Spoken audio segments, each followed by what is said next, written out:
நீங்க உங்களோட complete கரியரை ஏஐக்கு transform பண்ணணும்னு ஆசைப்படுறீங்களா? இப்பதான் ஏஐய ஸ்டார்ட் பண்ணிருக்கீங்களா? சோ உங்களுக்கு நிறைய கன்ஃபியூஷன்ஸ் உங்க மைண்ட்ல ரன் ஆகலாம். இப்போ நான் எங்க ஸ்டார்ட் பண்றது, நிறைய questions.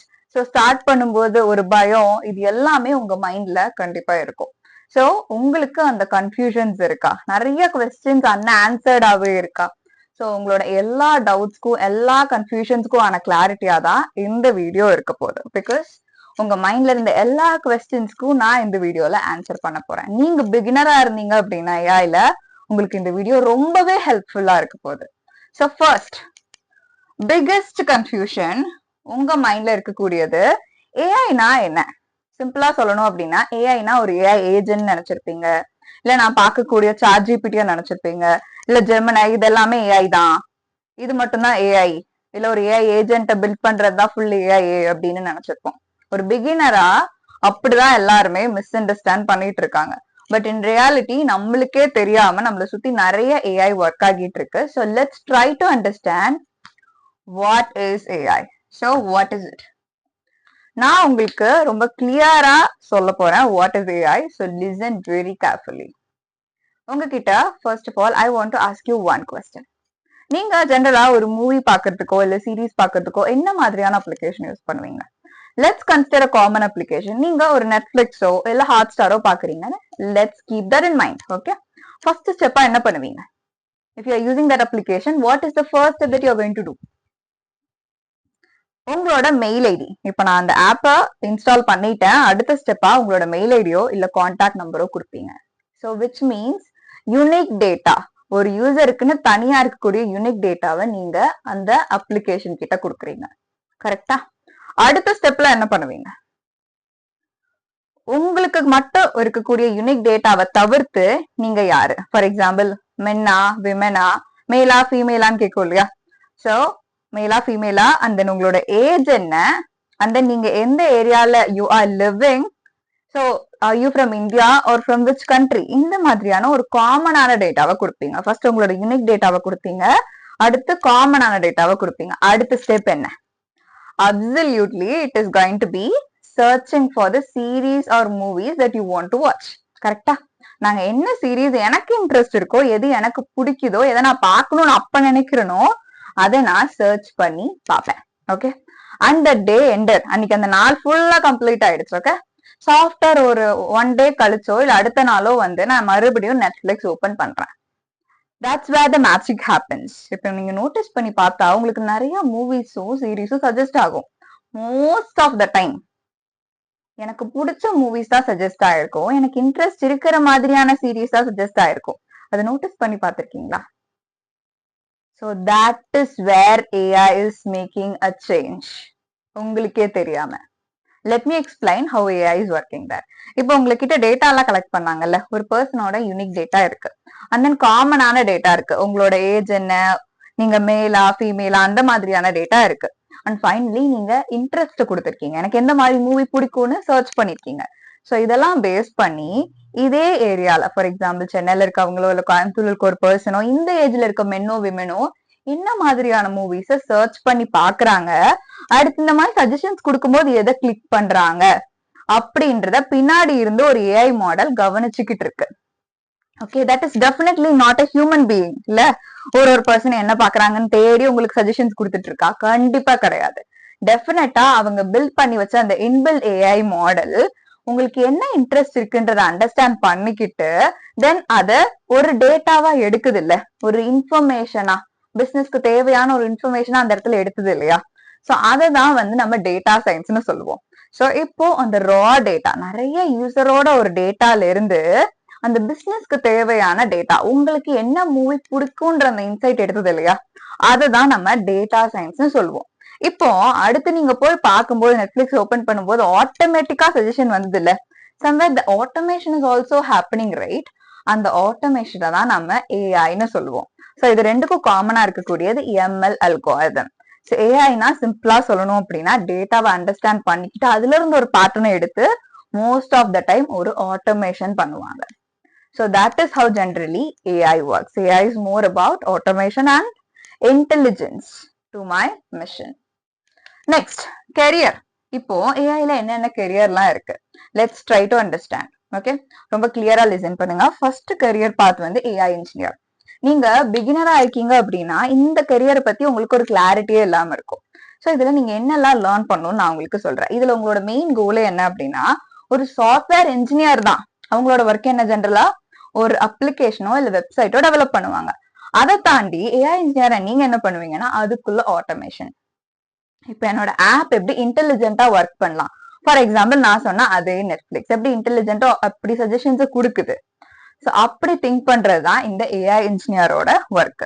So you are going to some one ஆப்பையும் பில்ட் பண்ணுவீங்க, அந்த சஜஷன்ஸ் பில்ட் கொடுக்கக்கூடிய இல்ல ஒரு ஆட்டோமேஷன் பண்ணக்கூடிய அந்த பார்ட்டையும் சேர்த்து நீங்க பில்ட் பண்ணுவீங்க. அதனால உங்களுக்கு பிகினரா இந்த மாதிரியான ஒரு ஜாப் ரோல்குள்ள போறீங்கன்னா உங்களோட பேயுமே ரொம்பவே அதிகமா இருக்கும். The second job role is data scientist. இந்த பர்டிகுலர் ஜாப் ரோல்ல நீங்க ஒரு டேட்டால இருந்து இன்சைட் எடுக்கிறது இருக்கு இல்லையா, நான் நெட்ஃபிளிக்ஸ்ல உங்களுக்கு சொன்னேன்ல, சோ இந்த யூசருக்கு இதுதான் பிடிக்கும்னு. சோ அந்த டாஸ்க் ஆட்டோமேட் பண்ணுவாங்கல்ல, இன்சைட் எடுக்கிறத, டேஷ்போர்ட்ஸ் பில்ட் பண்றது, which means நிறைய கிராஃப்ஸ் அண்ட் சார்ட்ஸ ஒரு பிளேஸ்ல போட்டு இத வச்சு ஒரு ரா டேட்டாவை, ஒரு யூசர் டேட்டாவை பார்த்து என்னால ஒண்ணுமே புரிஞ்சுக்க முடியாது. பட் அந்த சார்ட்ஸ் இந்த கிராஃப்ஸ் பார்க்கும்போது I can get some clarity. So அதை நம்ம கிரியேட் பண்றதுதான் டேட்டா சயின்டிஸ்டோட வேலை. So in this data science job role, you are someone who understands the data better. Third job role is ML engineer. This is a job role which is common for both AI and data scientists because இவங்க AI engineers and data scientists ரெண்டு பேத்துக்குமே தேவையான ஒரு machine learning models build பண்ணுவாங்க. So both job role needs a job role where they could get some advancements, where they could do automations. So ML engineer என்ன பண்ணுவாங்க அப்படின்னா அந்த algorithms build பண்ணுவாங்க. So if you are someone who is more into research, so research related ஆன ஒர்க்ல interest இருக்குன்னா நீங்க கண்டிப்பா இந்த ML engineer ஜாப் ரோல சூஸ் பண்ணலாம். அடுத்து NLP engineer. இந்த பர்டிகுலர் ஜாப் ரோல்ல இப்போ அதிகமான டிமாண்ட் இருக்கு, ஃப்ரெஷருக்கும் சரி எக்ஸ்பீரியன்ஸ்டு பர்சனுக்கும் சரி. ஸோ இப்போ நான் பாக்குறேன்ல இந்த ChatGPT, that is the best example for natural language processing. இப்போ மனுஷங்களா இன்னொரு மனுஷன் பேசுறத புரிஞ்சுக்க முடியுது, ஆனா ஏஐ மாடல் மனுஷங்களை பேசுறத புரிஞ்சுக்கிறது ரொம்ப டஃப் இல்லையா? அந்த டாஸ்க அந்த ஒரு ஆப்பை பில்ட் பண்ற ஒரு பர்சன் தான் இந்த NLP இன்ஜினியர். ஸோ அவங்களுக்கு டிமாண்ட் ரொம்பவே அதிகமா இருக்கு. தென் CV இன்ஜினியர். இப்போ உங்களோட மொபைல் போன்ஸ்ல இப்போ என்னோட ஃபேஸ் நான் காமிக்கிறேன்னா ஆட்டோமேட்டிக்கா அன்லாக் ஆகுது இல்ல, ஃபேஸ் ரெகக்னிஷன் நடக்குது இல்லையா? That is what the CV engineer will be doing. So என்னோட கம்ப்யூட்டருக்கும் சரி என்னோட மொபைல் கேஜெட்ஸ்க்கும் சரி நான் பாக்குற எபிலிட்டிய கொடுக்குறேன். ஸோ அதை பார்த்து டிசிஷன் எடுக்கிற எபிலிட்டிய கொடுக்குறேன்னா that is what we call it as computer vision. And finally AI product manager. இந்த ஒரு ஜாப் ரோல், இப்போ எனக்கு ஏஐல இன்ட்ரெஸ்ட் இருக்கு, நான் நிறைய டெக் ஃபீல்டுல ஒர்க் பண்ணிட்டேன், ஆனா இப்ப எனக்கு ஏஐல டிரான்ஸ்ஃபார்ம் ஆகணும்னு எனக்கு ஒரு ஆசை. அப்போ உங்களுக்கு டெக்னிக்கலா ஏஐ பத்தி பெருசா ஐடியா இருக்காது, but still I want to get into AI. அப்போ உங்களுக்கு பெஸ்டான ஜாப் ரோல்னா இந்த AI ப்ராடக்ட் மேனேஜர். இந்த ஜாப் ரோலை பொறுத்த வரைக்கும் உங்களுக்கு பேயுமே அதிகமா இருக்கும், அண்ட் தென் டெக்னிக்கலா நீங்க அதிகமா ஒர்க் பண்ண வேண்டாம். ஏஐ பத்தின ஓவரால் நாலேஜ் அண்ட் ஜென்ரலா ஒரு சாஃப்ட்வேர் டெவலப்மெண்ட் லைஃப் சைக்கிள் எப்படி நடக்குது அப்படின்ற ஒரு கிளாரிட்டி இருந்தா போதும். நவ் இப்போ எனக்கு எது பெஸ்ட், இவ்வளவு ஜாப் ரோல்ஸ்ல நான் எதை சூஸ் பண்ணலாம்? இப்போ நீங்க கம்ப்ளீட் பிகினரா இருக்கீங்கன்னு வச்சுக்கோங்களேன், you can go with job roles like data scientist, ML engineer and additionally data analyst. இந்த ஜாப் ரோல்ல நீங்க ஜென்ரலா பிகினர்ஸா அண்டர்ஸ்டாண்ட் பண்ணிக்கக்கூடிய skills Python, machine learning, SQL தெரிஞ்சா போதும். இப்போ நான் வந்து ஒரு இன்டர்மீடியட் லெவல்ல இருக்கேன், எனக்கு ஏஐ கொஞ்சம் தெரியும், பைத்தான்லாம் தெரியும் அப்படின்னா you could go with AI engineer, இல்லைன்னா computer vision engineer, NLP engineer. இதையும் தாண்டி ஜென்ஏஐ இன்ஜினியர்னு ஒரு ஜாப் ரோல் இருக்கு, அந்த ஜாப் ரோல் நீங்க கண்டிப்பா சூஸ் பண்ணலாம். பிகாஸ் இன்டர்மீடியட் லெவல் பீப்புளுக்கு அது ரொம்பவே ஹெல்ப்ஃபுல்லா இருக்கும். இப்போ எனக்கு இது எல்லாமே எனக்கு நல்லாவே தெரியுங்க, எனக்கு மோஸ்ட்லி பைத்தான் எல்லாமே நான் நல்லாவே லேர்ன் பண்ணி வச்சிருக்கேன், எனக்கு எந்த ஜாப் ரோல் பெஸ்ட்? டெஃபினட்டா இன்டர்மீடியட் லெவல்ல நான் சொன்ன அந்த ஜாப் ரோல்ஸும் நீங்க சூஸ் பண்ணலாம். அதையும் தாண்டி AI product manager. In addition to that நீங்க ஸ்பெசிபிக்கா ஒரு டொமைனை சூஸ் பண்ணி அதுல ப்ராஜெக்ட் இன்டெப்தா பில்ட் பண்ணீங்கன்னா உங்களுக்கு அதிகமான டிமாண்ட் இண்டஸ்ட்ரியில எப்பவுமே இருந்துட்டே இருக்கும். நீங்க ஈஸியா ஜாபும் எடுத்துடலாம் அண்ட் ஜாப் ஸ்விட்ச் பண்றதுக்கும் உங்களுக்கு ஈஸியா இருக்கும். So now myths. So AI learn பண்ண ஆரம்பிச்சதுக்கு அடுத்து நிறைய விஷயங்கள், நிறைய பேர் வந்து ஏஐ பத்தியே தெரியாதவங்க உங்களுக்கு சஜஷன்ஸ் கொடுப்பாங்க. என்ன மாதிரியான விஷயங்கள் நான் சொல்றேன்? ஏஐ பிகினரால லேர்ன் பண்ண முடியாது. So that is a myth. in addition to that, எனக்கு மேத்ஸ் நல்லா தெரிஞ்சாதான் ஏஐ லேர்ன் பண்ண முடியும். இல்ல, ஏஐ பேசிக்ஸ் தெரிஞ்சாலே, ஐ மீன் மேத்ஸோட பேசிக்ஸ் தெரிஞ்சாலே ஏஐ லேர்ன் பண்ணிக்கலாம். பிகாஸ் நீங்க மேத்ஸ்ல யூஸ் பண்ணக்கூடிய எல்லா கான்செப்டுமே நான் பைத்தான்ல லைப்ரரியை தான் யூஸ் பண்ண போறேன் தவிர்த்து ஹேண்ட்ஸ் யூஸ் பண்ணி ஒரு ப்ராப்ளமை நான் சால்வ் பண்ண போறது இல்ல மேனுவலா. சோ அந்த கான்செப்டோட அண்டர்ஸ்டாண்டிங் இருந்தாலே போதும். இல்லைனாலும் வந்து கத்துக்கலாம். அந்த அளவுக்கு டஃபா எந்த ஒரு மேத்ஸ் கான்செப்ட்ஸுமே உங்களுக்கு ஏஐல இருக்காது. So, as a beginner, you need not have that much level of intelligence when it comes to maths. நீங்க போக போக லேர்ன் பண்ணிக்கலாம். ஈஸியா தான் கண்டிப்பா இருக்கும். அண்ட் இஃப் ஐம் ஃப்ரம் நான் டெக்னிக்கல் பேக்ரவுண்ட், ஏஐல என்னால லேர்ன் பண்ணி ஏஐ ஃபீல்டுக்குள்ள போகவே முடியாது அப்படின்ற ஒரு மித் இருக்கு. இல்ல, தட் இஸ் கம்ப்ளீட்லி பாசிபிள். எப்படி பாசிபிள்னா, நீங்க பில்ட் பண்ற ப்ராஜெக்ட்ஸை பேஸ் பண்ணி. இப்போ என்ன கம்பெனி சூஸ் பண்ணணும்னா, நான் டெக் ஃபீல்டுலயே படிக்கிறேன், சிஎஸ்சிலேயே படிக்கிறேன், இல்ல ஏஐலயே படிக்கிறேன் இன்ஜினியரிங் அப்படின்னாலும் அவங்க உங்களை செலக்ட் பண்ணணும்னா அவங்க பாக்குறது உங்களோட ப்ராஜெக்ட் தான். இப்ப நான் இண்டஸ்ட்ரிக்குள்ள சேர்றதுக்கு முன்னாடி என்ன எக்ஸ்பீரியன்ஸ் ப்ரூவ் பண்றது அந்த ப்ராஜெக்ட் தான். அதை பத்தி எனக்கு அறிவு இருக்கு அப்படின்றத ப்ரூஃபா காமிக்கிறது இந்த ப்ராஜெக்ட் தான். சோ நீங்க நான் டெக் பேக்ரவுண்ட்ல இருக்கீங்கன்னா ஒரு பேசிக்ஸ்ல இருந்து ப்ராஜெக்ட் எப்படி பில்ட் பண்றதுன்னு கத்துக்கோங்க. ஒரு பர்சனோட கைடன்ஸோட நீங்க ஸ்டார்ட் பண்ணீங்கன்னா ரொம்பவே ஹெல்ப்ஃபுல்லா இருக்கும். Next skills. என்ன ஸ்கில்ஸ் எல்லாம் நான் மெயினா லேர்ன் பண்ணோம்? ஃபர்ஸ்ட் எடுத்த உடனே foundational skills which is comes to Python learn பண்ணுங்க, SQL லேர்ன் பண்ணுங்க. சோ அதை பேஸ் பண்ணி டேட்டாவை எப்படி ஹேண்டில் பண்றது, ஸ்பெசிபிக்கா டேட்டா ஒண்ணு அந்த ஒரு விஷயத்த தெளிவா புரிஞ்சுக்கோங்க. இந்த ஏஐ ஃபீல்டு சுத்தி சுத்தி வர்றது இந்த டேட்டாவை வச்சுதான். சோ அந்த டேட்டாவை எப்படி எடுக்கணும், அந்த டேட்டாவை எப்படி கிளீன் பண்ணணும், அதுல இருந்து எப்படி இன்சைட் எடுக்கணும், அதை வச்சு எப்படி ஆட்டோமேட் பண்ணலாம் அப்படின்ற ஒரு பெர்ஸ்பெக்டிவ்ல நீங்க யோசிச்சுக்கிட்டே இருக்கணும். Only then you will become an expert when it comes to AI field. So டேட்டாவை பத்தின ஒரு கியூரியாசிட்டி இருக்க பர்சனா நீங்க மாறிடுங்க. Next gen AI. So gen AI அப்படின்றது ஸ்பெசிபிக்கா இந்த 2026ல மஸ்ட் ஹாவ் ஸ்கில்ஸா இருக்கு.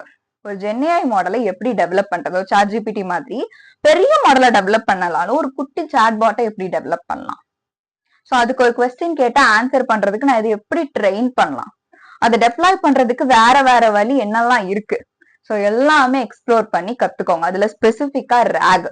இப்போ ChatGPT-ல நான் ஒரு கொஸ்டின் கேட்கிறேன், தெரியலன்னா அது கதை விடும். ராக் அப்படின்ற மாடல் ஸ்பெசிபிக்கா ஒரு டாக்குமெண்ட்டை வச்சு, ரியல் டைம் டாக்குமெண்ட்ஸை வச்சு நான் ட்ரெயின் பண்ணுவேன். சோ அது அந்த ஒரு பொய்யை எனக்கு சொல்லாது. இப்போ ஒரு கொஸ்டின் கேட்கிறேன், அது தெரியலன்னா அது ஒரு தப்பான ஸ்டோரியை கிரியேட் பண்ணி சொல்லுதுல, அதுதான் நம்ம ஹாலுசினேஷன் சொல்லுவோம். அந்த ஹாலுசினேஷன் இஷ்யூவை ரிசால்வ் பண்றதுதான் ராக் மாடல்ஸ். அதை எப்படி ஜென்னையா யூஸ் பண்ணி பில்ட் பண்ணலாம்னு கத்துக்கோங்க. And finally deployment. So deployment in the sense, இப்போ நான் ஒரு ஆப் பில்ட் பண்ணிட்டேன், வெப்சைட் பில்ட் பண்ணிட்டேன், ஆட்டோமேஷன் பண்ணிட்டேன். இப்போ அந்த கிளைண்ட்டுக்கு அதை நான் ஹேண்ட் ஓவர் பண்ணுவேன்ல, அதுதான் டெப்ளாய்மெண்ட்னு சொல்லுவோம். ஸோ டெப்ளாய் பண்றதுக்கு நிறைய வேஸ் இருக்கு. ஸோ பிகினரா நீங்க எக்ஸ்ப்ளோர் பண்ணி பாக்குறதுக்கு ஃப்ரீயாவே நிறைய வெப்சைட்ஸ் இருக்கு, நிறைய ஏபிஐ கீஸ் இருக்கு. ஸோ அது எல்லாத்தையுமே தெரிஞ்சு வச்சுக்கோங்க. ஸோ டோன்ட் ஸ்டாப் வித் இது மட்டும் எனக்கு தெரியும் போதும் அப்படின்னு நினைக்கவே நினைக்காதீங்க. சோ அப்படி நீங்க லேர்ன் பண்ணும்போது தான் இண்டஸ்ட்ரிக்குள்ள போகும்போது everything will get easier and you will not feel afraid of getting into the industry. உங்களுக்கு ஒரு ஒர்க்கை போய் பண்றேன்னு பயம் வரக்கூடாது, கியூரியாசிட்டி வரணும். அப்பனா நீங்க நிறைய விஷயத்த கத்துக்கிறதுக்கு எப்பவுமே கியூரியாசிட்டி இருக்க ஒரு பர்சனாவே இருந்துட்டே இருக்கணும். Next projects. நான் சொன்னேன் இல்லையா, நீங்க ஒரு இண்டஸ்ட்ரிக்குள்ள போறதுக்கு முன்னாடி எனக்கு அந்த ஒர்க் எக்ஸ்பீரியன்ஸ் இருக்குன்னு காமிச்சுக்கிறதுக்கான ப்ரூஃப் தான் ப்ராஜெக்ட். அந்த ப்ராஜெக்டை நீங்க பிகினரா இருந்தாலும் சரி, இன்டர்மீடியட் லெவல்ல இருந்தாலும் சரி, இல்ல அட்வான்ஸ் லெவல்லே இருந்தாலும் ஸ்கிராச்ல இருந்து ஒரு ப்ராஜெக்டை, ஏஐ பேஸ்ட் ப்ராஜெக்டை எப்படி பில்ட் பண்ணலான்னு தெளிவா கத்துக்கோங்க. Only then you will get clarity about what you are doing. இப்ப நான் இண்டஸ்ட்ரிக்குள்ள போய் என்ன பண்ணுவேன்ற ஒரு தெளிவை எனக்கு இந்த ஒரு ப்ராஜெக்ட் தான் கண்டிப்பா கொடுக்கும். சோ நீங்க ஏஐ லேர்ன் பண்றது, இவ்வளவு விஷயத்த கத்துக்கிறது எல்லாமே இந்த ப்ராஜெக்ட தெளிவா பில்ட் பண்றதுக்கு தான். சோ டே ஒன்ல இருந்து ஒரு ப்ராஜெக்டோட ஒர்க் ஃப்ளோ என்ன, ஒரு மிஷின் லேர்னிங் ப்ராஜெக்டை எப்படி பண்ணலாம், சோ டேட்டா சயின்ஸ் ப்ராஜெக்டுக்கான ஸ்டாண்டர்ட் ஒர்க் ஃப்ளோ என்ன, எல்லாத்தையும் சர்ச் பண்ணி கத்துக்க ஆரம்பிச்சிருங்க. சோ இப்போ ஃபைனலி 2026ல நான் என்ன ஒரு ரோட் மேப்பை ஃபாலோ பண்ணா இந்த ஜாப் ரோல்ஸ் எல்லாத்துக்குமே பெஸ்டா இருக்கும். Start with Python. Okay, then move to data analysis. Python programming லாங்குவேஜ்ல ஏஐக்கு தேவையான பைத்தான் என்ன, டேட்டா சயின்ஸுக்கு தேவையான பைத்தான் என்னன்றத தேடி கத்துக்கோங்க. அடுத்து அந்த டேட்டாவை, ரா டேட்டா, வேர்ல்டுல இருந்து வர எல்லா டேட்டாவுமே மெஸ்ஸியா இருக்கும். அந்த டேட்டாவை எப்படி தெளிவா கிளீன் பண்றதுன்னு கத்துக்கோங்க. Next that machine learning. Machine லேர்னிங்ன்றது ரொம்ப பெரிய ஒரு கடல். சோ அதுல பேசிக்ஸ கத்துக்கோங்க. அந்த பேசிக்ஸ தெளிவா புரிஞ்ச ஒரு கான்செப்ட்ஸையும் லேர்ன் பண்ணுங்க. Next to that natural language processing. இப்போ நான் பில்ட் பண்ற அந்த ஜென்ஏஐ மாடல்ஸ் எல்லாத்துக்குமே நான் பேசுற ஒரு லாங்குவேஜ் புரியணும் இல்லையா? சோ அதை எப்படி நான் பண்ணுவேன் அப்படின்றதுக்கு ஸ்டெப் பை ஸ்டெப்பா நிறைய அல்காரிதம்ஸ் இருக்கு. அதை நீங்க மிஷின் லேர்னிங் கீழேயே பாப்பீங்க. அந்த பார்ட் வரும்போது இம்பார்ட்டன்ஸ் கொடுத்து லேர்ன் பண்ணுங்க. என்எல்பி அண்ட் ஜென்ஏஐ இது ரெண்டையுமே ஒரு கம்பைன்டான ஒரு ஃபீல்டு தான். ரிலேஷன்ஷிப் அதிகமா இருக்கக்கூடிய ஃபீல்டு தான். அதை ரிலேட் பண்ணி தெளிவா புரிஞ்சுக்கோங்க. அதை பேஸ் பண்ணி ப்ராஜெக்ட்ஸ் பில்ட் பண்ணீங்க அப்படின்னா இண்டஸ்ட்ரியில உங்களுக்கு அதிகமான டிமாண்ட் கண்டிப்பா இருக்கும். அண்ட் ஃபைனலி இப்போ எல்லாமே நான் உங்களுக்கு சொல்லிட்டேன். ஸ்டெப் பை ஸ்டெப்பா நீங்க என்ன பண்ணணும், everything you have in mind. இப்போ still you might have the confusion. நான் எங்க ஸ்டார்ட் பண்றதுன்னு எனக்கு சுத்தமா ஐடியாவே இல்லை. அப்போ I have a solution for you. In this channel நிறைய பேர் என்கிட்ட கேட்டுட்டு இருந்த ஒரு விஷயம், மேம் நீங்க எப்போ எங்களுக்கு ட்ரைனிங் கொடுப்பீங்க? ஸோ ஃபார் யூ, நீங்க பிகினரா இருக்கீங்கன்னா உங்களுக்காகவே I started a 4 week live AI training with certification. இதுல நான் உங்களுக்கு பேசிக்ஸ்ல இருந்து ஏஐனா என்ன, ஏஐக்கான ரோட் மேப் என்ன, data science step by step standard process என்ன, அண்ட் தென் ஒரு ப்ராஜெக்டை எப்படி பண்ணணும்னு கூடவே இருந்து கைட் பண்ண போறேன். பைத்தான் பேசிக்ஸ்ல இருந்து நான் உங்களுக்கு இதுல சொல்லி தர போறேன். So if you R a complete beginner, இது உங்களுக்கு கண்டிப்பா யூஸ்ஃபுல்லா இருக்கும். இதுல ரொம்ப பியூட்டிஃபுல்லான விஷயம் என்ன அப்படின்னா, I have limited seats. So it is a waiting list. So இந்த ஒரு ப்ரோக்ராம்ல நான் எல்லாத்துக்குமே இண்டிவிஜுவல் அட்டென்ஷன் கொடுக்கணும் அப்படின்றதான் என்னோட மெயினான கோலு. ஸோ அதனாலயே நான் இந்த சீட்ஸ் லிமிட்டடா தான் வச்சிருக்கேன். If you want to join in this amazing programme, இந்த வீடியோவோட description and in addition to that இந்த வீடியோட பின்டு கமெண்ட்லயும் இந்த 4 week லைவ் ஏஐ ட்ரைனிங்ல ஜாயின் பண்றதுக்கான லிங்க் ப்ரொவைட் பண்ணிருக்கேன். So make sure you join there using that link and we'll meet you there on that live AI training. நான் உங்களுக்கு கூடவே இருந்து பேசிக்ஸ்ல இருந்து ஒரு ப்ராஜெக்ட் எப்படி பில்ட் பண்றதுன்ற வரைக்கும் கைட் பண்ண போறேன். So bye for now. We'll meet you there on that live AI training.